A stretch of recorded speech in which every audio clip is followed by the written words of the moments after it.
Moving into my new home was supposed to be a fresh start, a place where I could finally settle down and enjoy the fruits of my hard work. But within the first week, I realized that my biggest challenge wouldn't be unpacking boxes. It would be dealing with an overzealous homeowners association that seemed hell-bent on controlling every inch of the neighborhood, including my property. Despite the fact that I was never part of the HOA to begin with, I first learned of their presence when I found a letter taped to my door, a condescending welcome message that came with a long list of community rules, fines, and obligations, all written in the type of legalese that made it clear they were more interested in enforcing power than fostering a sense of community. At first, I assumed it was a simple mistake, so I ignored it, but within days, more letters followed. Warnings about my lawn, my trash bins, even the color of my mailbox, all citing violations of HOA regulations that I was supposedly bound to obey. Annoyed but still giving them the benefit of the doubt, I decided to reach out to the HOA president, a middle-aged woman named Linda who carried herself like a dictator ruling over a suburban kingdom, and I calmly explained to her that my property was never included in the HOA's jurisdiction, something I had confirmed before purchasing the home. She barely let me finish before scoffing and waving a thick binder in my face, claiming that all homes in the neighborhood must adhere to HOA policies, whether they're members or not, which, even to my untrained legal mind, sounded like complete nonsense. I politely refused to comply, reiterating that I was not obligated to follow HOA rules, but my refusal seemed to ignite something inside her, a mix of disbelief and fury, as if no one had ever dared to defy her before. From that moment on, the letters escalated to fines, each one more outrageous than the last, citing everything from unauthorized lawn decor to failure to submit an exterior paint approval request, despite the fact that my house had not been repainted in years. When I refused to pay, I started receiving visits from HOA board members who would linger on the sidewalk in front of my house, whispering among themselves while taking pictures of my property, like some kind of low-budget surveillance operation. Things took an even pettier turn when I woke up one morning to find my trash cans missing, only to discover that they had been confiscated by the HOA for improper placement on pickup day, forcing me to retrieve them from their office like a student picking up a confiscated phone from the principal's desk. As the weeks went on, my patience wore thin, and after another heated confrontation, where Linda smugly informed me that my refusal to comply would result in serious consequences, I finally had enough. I hired a real estate attorney to draft a formal cease and desist letter, detailing in explicit legal terms that the HOA had no authority over my property, and that any further attempts to harass me would be met with legal action.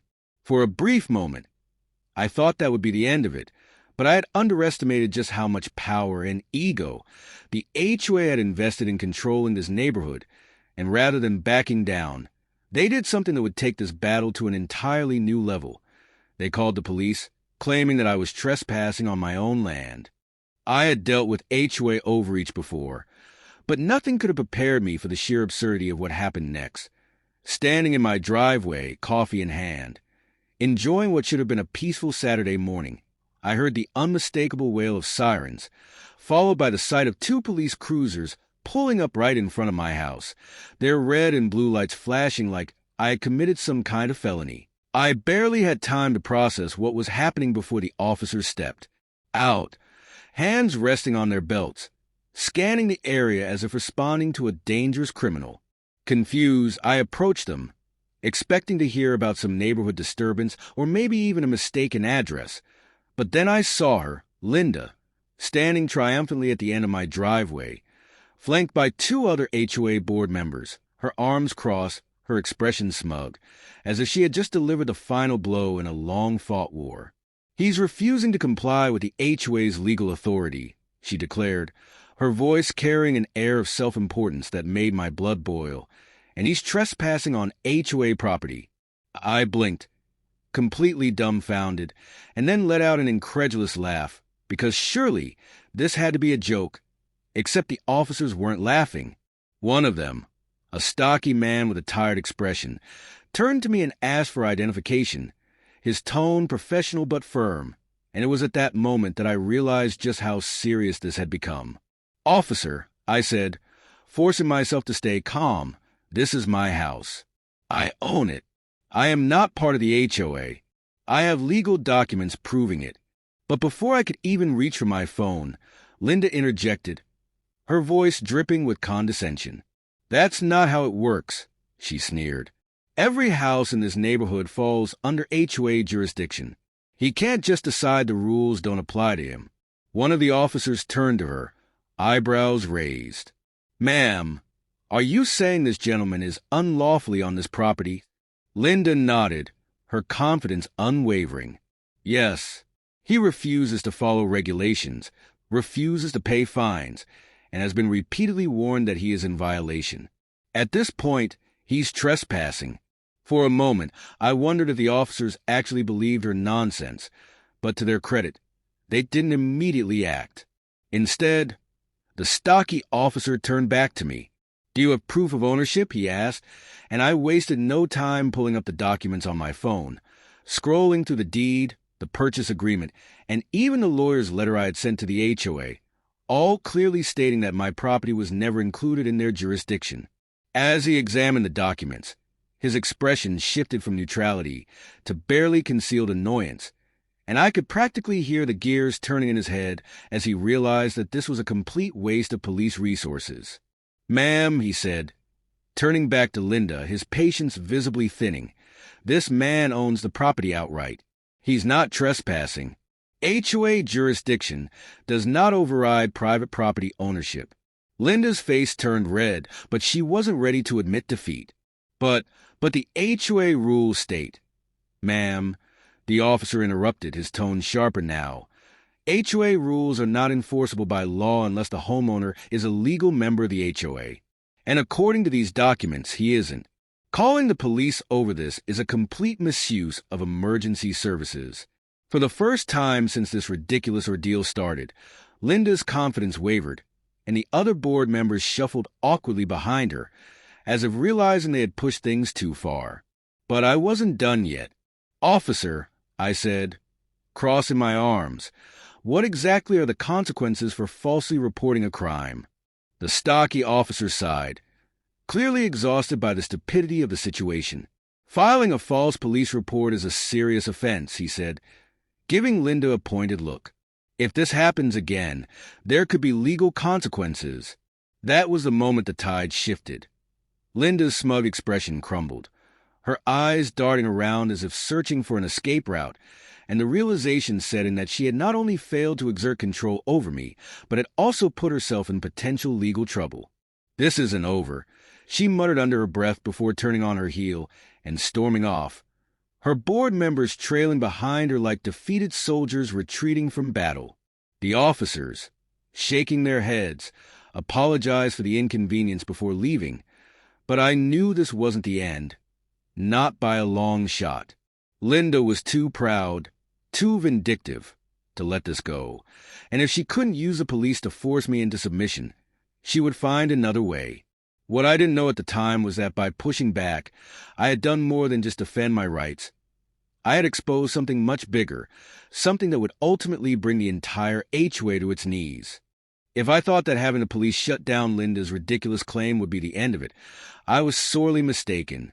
Because if there was one thing I had learned about HOA presidents like her, it was that they thrived on control, and when they lost it, they became even more desperate.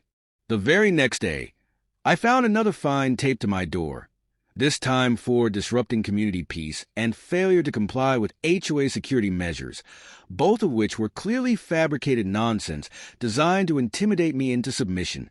But Linda had made one crucial mistake. By escalating her tactics to call in the police, she had exposed just how far she was willing to go to abuse her authority, and now, I had every reason to fight back in a way she never expected. Instead of ignoring the fine, I gathered all my documents, the deed, the cease and desist letter, the police report, and contacted a real estate attorney, who was more than eager to take my case when he saw the blatant harassment at play. This isn't just an overreach, he said, shaking his head as he flipped through the evidence. This is a textbook case of targeted harassment and legal intimidation. With his help, I drafted a formal lawsuit against the HOA, seeking damages for harassment, defamation, and the deliberate misuse of law enforcement to coerce a homeowner into compliance. But I wasn't stopping there. I also filed complaints with the state's Department of Consumer Protection and the Attorney General's office, ensuring that this HOA would be put under legal scrutiny for their actions. Word spread quickly through the neighborhood that I was taking legal action, and to my surprise, I wasn't the only one who had been dealing with the HOA's aggressive tactics. Neighbors started coming forward with their own horror stories. Fines issued for having the wrong shade of curtains, threats of liens placed on homes for minor landscaping choices, and even forced payments for services homeowners never agreed to. It turned out that Linda and her board had been running the HOA like a personal fiefdom for years, bullying homeowners into compliance through fear of legal trouble, despite the fact that many of their actions had no real legal backing. When I dug deeper, I found something even more damning. Financial discrepancies in the HOA's spending reports, which suggested that money collected from homeowners in the form of fines was not being used for community improvements, but rather for personal expenses, including luxury dinners and board retreats that seemed to benefit only Linda and her inner circle. Armed with this new information, I made sure it reached the right people, sending anonymous tips to local journalists and filing an additional complaint with the state's HOA Regulatory Board. And then the real storm hit. Within weeks, an official audit was launched into the HOA's financial activities, and when the results came out, the fallout was explosive. Thousands of dollars in unaccounted funds, unauthorized expenses charged HOA fees, and even evidence of fraudulent contracts signed without homeowner consent. Linda, once the queen of the neighborhood, found herself at the center of a full-scale investigation, facing potential charges for financial misconduct and abuse of power. The HOA board, desperate to distance themselves from the scandal, quickly voted to remove her from her position, but by then it was too late. The damage had been done, and the entire HOA was under scrutiny for its corrupt practices. Several homeowners, inspired by my case, filed their own lawsuits, demanding refunds for wrongful fines and illegal fees. In the end, the HOA was forced into a full restructuring, with an independent auditor overseeing financial operations and legal professionals ensuring that all future enforcement of rules was done within legal boundaries. As for Linda, she quietly sold her house and disappeared from the neighborhood, her reign of control finally over. My case was settled in court, with the HOA agreeing to pay damages and issue a formal apology for their harassment, but the real victory was a precedent set. No HOA, no matter how powerful they think they are, has the right to bully homeowners into submission when the law is not on their side. I had moved into this neighborhood looking for a peaceful home, but I ended up taking down an entire corrupt system in the process. And now, for the first time since I moved in, I could finally enjoy my property without the constant harassment of a power-hungry HOA.